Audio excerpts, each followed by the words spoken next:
Yeah, well, I feel like this is kind of bringing up the importance of knowing your own energy and how your energy feels when it's like flowing properly or when it's in alignment versus when it's not. So you can start discerning like, oh, this is the neighbor or oh, this is this. Um, like how would you say the average person or like a person listening could start to learn how to do that? I always say you need to become conscious because we're not conscious. Actually, everything's through our emotions and it draws things to us or pushes things away. And it's like going deep inside because it becomes uncomfortable. Like when we really get into joy and happiness, all of a sudden that energy radiates and there's other people and if they go in it, it's just something really big and everybody's in it and just doing all kinds of things. But if it is some other energies and they come in and they start pushing in, are you going to accept this? Are you going to allow? And sometimes it's like I'll look at a person and I'll see all these energies around them and cords and other things pulling them in different ways, and they can't seem to quieten their mind. And as soon as they get really close to quieting their mind and they're sitting back in their own energy, something else starts to hit. And it's like, why won't my mind just settle down or just be in a peaceful state? Or do I need to just pick up a book and just sit with it and maybe just focus on a book? So that shifts you out. And like I say, for me, being aware of that, I always see it like taking a hot air balloon. It's flat on the ground, and you take one of those propane things and you start sending the heat, and eventually it starts expanding. Eventually, it lifts in the air, and then it's above. And you put enough heat in it, actually lifts you off into the air. But all of that fumes or gas or heat from the propane thing is being pushed into this container and it's expanding out. So whenever we connect with the creator, whenever we go into a meditation or connect with other spiritual people, it's like somebody has started that propane tank. And that sound is uncomforting, it's unearing, and it's trying to lift up and it's trying to take off. Can I trust it? Can I allow it to expand bigger? It's going to take me up, and I'm not on the ground now. I'm floating in the air. Something's going on. Is it exciting? Is there a wind going to just push me all this way and that way? So this is where trying to really, really ask yourself, why do I feel like this inside? What does it feel like everything's pushing into me? Can I just take that thing and just put a little more heat, a little more, so it just opens up? And when we get afraid and unsure, that's where I say it's like we're wrapped in like we wrap ourselves in some sort of cellophane or some sort of like cling wrap or something, and we're in it, and then all of a sudden we come out of it, but we haven't removed it. And there's a layer of energy that's just there, and so you get around like three of us and we start going in discussion. All of a sudden that blows off and like, ooh, this feels so good. Well, I want more. And we go deeper in our thoughts and it just starts expanding. This is where I always ask everybody in this neighborhood be wrapped in their own energy, because across our street here, I think there's a drug house and there's, other kinds of things in all these other houses.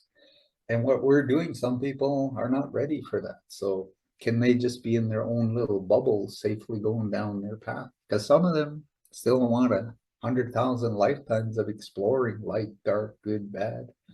And what we do is so powerful. And if they've accepted it, it's going to change their reality. It's either going to scare them or it's going to enlighten them.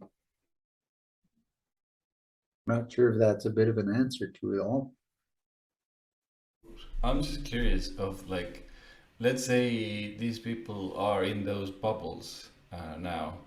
I'm like, maybe my mind goes into that curiosity of like, is there a way, Nuala, to kind of like penetrate? Let's say you are doing that stuff or we are doing that stuff. Is there still a way for that bubble to get a little tiny bit of that sweet nectar from here to there? Or it's like almost like there's such a wall there between them, these two worlds, that it's not even possible. It is possible. It always is. This is the learning of the universe. This is what all masters have to learn. This is something you have to figure out. And this is where we don't understand our minds. So I meet somebody in a lower energy and I'm in this higher vibration and they're there, and all of a sudden they're feeling a little threatened, a little bit scared. It's like, how can I come down and match them so they feel like we're on the same level? And once they open and accept that, then I'm going to hold a belief that they're going to come up to a certain level and somehow they're going to grasp and understand this, and they're going to get excited, and somewhere they're going to choose to want it, because the universe is waiting for each person to want it. And then it all comes in and it fills them up, and then all of a sudden their mind expands and they want to go really deep. But after you're done with them, they're going to drop down into the old, because they're going to go to their friends, they're going to go to all these old things, even though they experience something really big. And then they're going to think about you and go, well, can I go back to that person? Can I somehow get lifted into that? And then it's just holding that thought, because you have to hold a belief. If you're going to transform this planet, you're holding a thought for 7 billion people that they're going to realize, they're going to go, oh yes, I accept, I want this, and then everything just goes up. But then, like I say, everybody has a journey and a path, and that's where you got to ask the universe, is there something I can do here to assist this person? Or this is just their journey and I can just bless them so they can go down the path, because that's their soul. Yeah, sorry, I don't ever want to interrupt you, but I'm like, oh my gosh. So this is like, I mean, this is exactly how I met you. Like, I was on this path of like destroying my body and trying, doing everything I could to like shut it down. Like who I was, I guess. And then I came to your meditation, your in-person meditation, and I was like, wow, great. Had a big experience, which I've talked about, I think, before, but and then I was like, all right, back into it, like back into the wine, back into the like excessive eating, like whatever it was that I was doing.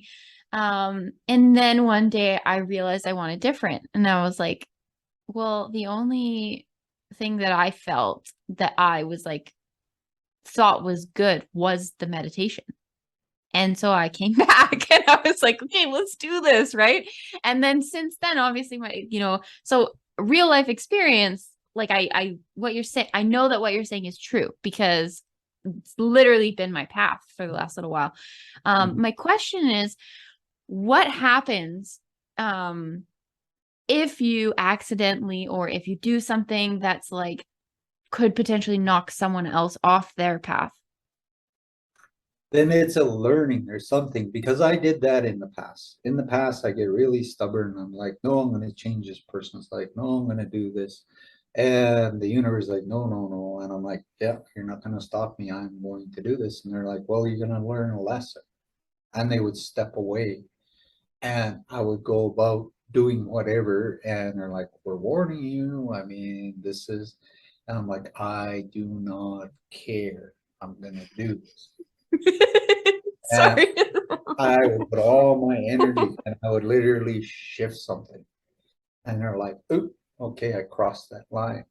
And it's like, okay, now you have to learn the lesson, because you have to let every soul grow on its own. And this is where you have to have compassion for yourself.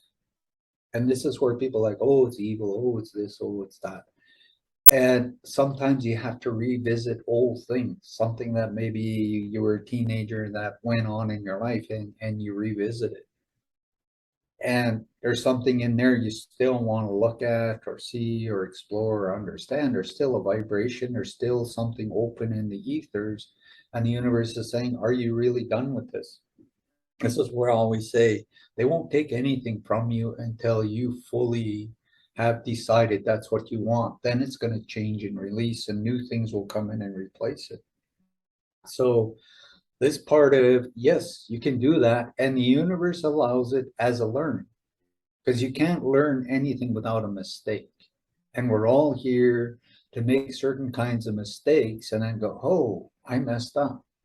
Like, I messed up lots in my life. Like, my granddad would tell me, God, you're stubborn. Why don't you just listen to them? And I'd look at him and I'd just go on, and he'd sit and he'd shake his head, and he's just like, God, I don't understand this kid. It's like he just causes himself misery. They're asking him not to do that, and he goes and does it, and then all these bad things happen to him. And then he turns around and does it again. It's like, what's wrong?